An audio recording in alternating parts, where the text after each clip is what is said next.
जानेंगे समतुल्य भिन्न के बारे में। आप लोग भिन्न सब जानते हो ना? Yes ma'am. अंश और हर भी जानते हो? Yes ma'am. अंश किसे कहते हैं? ऊपर वाली संख्या को। हैं? ऊपर वाली संख्या को। और नीचे वाली संख्या को क्या कहते हैं? यहाँ हमारे पास क्या लिखा हुआ है? ये 1/2 लिखा है। तो ये 1/2 आपको मालूम है? Yes ma'am. समझते हो ना? यानी कि एक हिस्से 2 हिस्से करेंगे, उसमें से एक हिस्सा। ठीक, ये क्या लिखा है? 2/4। ये क्या लिखा है? 3/6। ये क्या लिखा है? ये आप लोग को अगर हम कहें कि हमारे पास ये पट्टियां हैं कागज की, इनमें आपको दिखाना है तो दिखा लेंगे? Yes ma'am. चलिए हम लोग इसको करते हैं। हमें क्या करना है? इस पट्टी का हमें 1/2 हिस्से करने हैं। तो हमें इसमें देखना है कितने खाने मेरे पास है, जरा गिनिए तो। 1 2 3 4 5 6 7 8 9 10 11 12।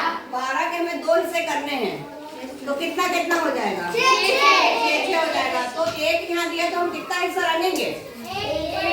1 दिया है यहाँ, 2 हिस्से में से कितना हिस्सा रखना है? 1 हिस्सा रखना है। तो 2 हिस्से करें तो कितने खाने आए थे एक हिस्से में? 6 खाने। तो हम रखेंगे कितना? 6 खाने रखेंगे। तो हमने क्या करा? 6 खाने रख दिए। ठीक है, ये गलत तो नहीं है? अब इसको हम क्या कहेंगे? 1/2। अब ये क्या कह रहा है?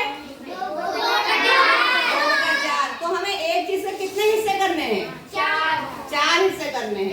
खाने हमारे पास कितने हैं ये कुल? 12। अभी हमने ऊपर काउंट किए थे, 12 है। तो 12 को हम 4 से भाग करेंगे तो एक हिस्सा कितने खाने का बनेगा? 3 खाने का। तो एक हिस्सा 3 खाने का हुआ। और यहाँ पे हमको रखने कितने हिस्से हैं? 2 हिस्से रखने हैं। तो कुल कितना हिस्सा रखना होगा? 6 हिस्से। तो हमने क्या करा? 6 हिस्से पूरे रख दिए। इसको हम क्या कहेंगे? 2/4 कहेंगे। सबको मालूम है ना? अब ये क्या लिखा है? 3/6। खाने हमारे पास कितने हैं? 12 खाने के कितने भाग करने हैं? कितने भाग करने हैं? 6 भाग करने हैं। तो एक खाना मतलब एक भाग में कितना हिस्सा आएगा? 12 के अगर हम 6 हिस्से करेंगे, 12 के 6 हिस्से कर रहे हो, एक भाग में कितना हिस्सा आएगा? 3 कैसे आएगा भाई? 2 आएगा ना। तो हमें क्या करने हैं? 2 के कितने हिस्से रखने हैं? 3 हिस्से। तो 2 के 3 हिस्से कितने खाने हो गए? 6। तो हमें फिर 6 खाने रख देने हैं। देखा आपने? इसको हम क्या कहेंगे? 3/6। इसको हम कहेंगे 3/6। फिर ये हमारे पास क्या है? 6/12। पट्टी में हमारे पास खाने कितने हैं? 12। तो हमें 12 को कितने हिस्से करने हैं? 12 हिस्से करने हैं।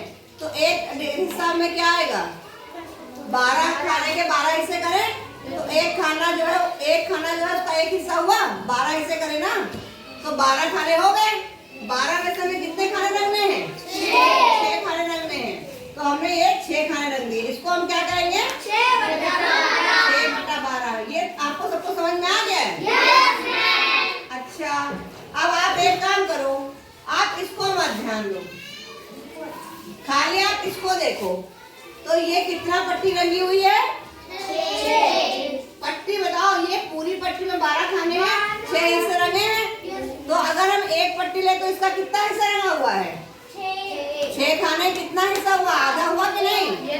तो इस पट्टी में कितना हिस्सा रखा है? आधा।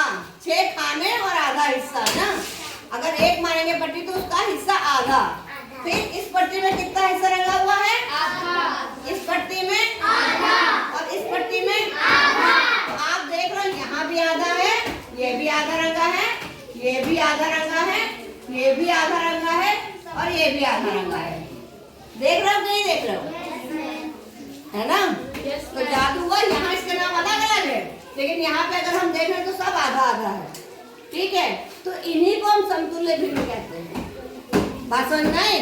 तो हम क्या कहते हैं कि ऐसी भिन्न जो समान भागों को दिखाती है ना। तो हमारे पास क्या हुआ? समतुल्य भिन्न क्या हो गई? हम बता रहे हैं, इसको परिभाषा समझ लीजिए।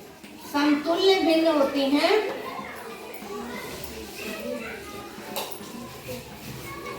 ऐसी भिन्न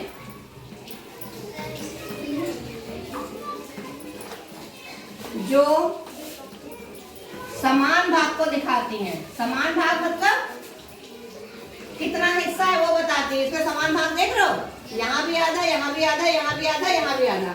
समान भागों को दिखाती हैं या समान भाग को दिखाती हैं। क्या कहलाती हैं? क्या कहलाती हैं? हाँ, समतुल्य भिन्न कहलाती है। समतुल्य भिन्न कहलाते हैं। आप सबको समझ में आ गया? आप इसमें सवाल कर लोगे? सारे बच्चे कर लेंगे?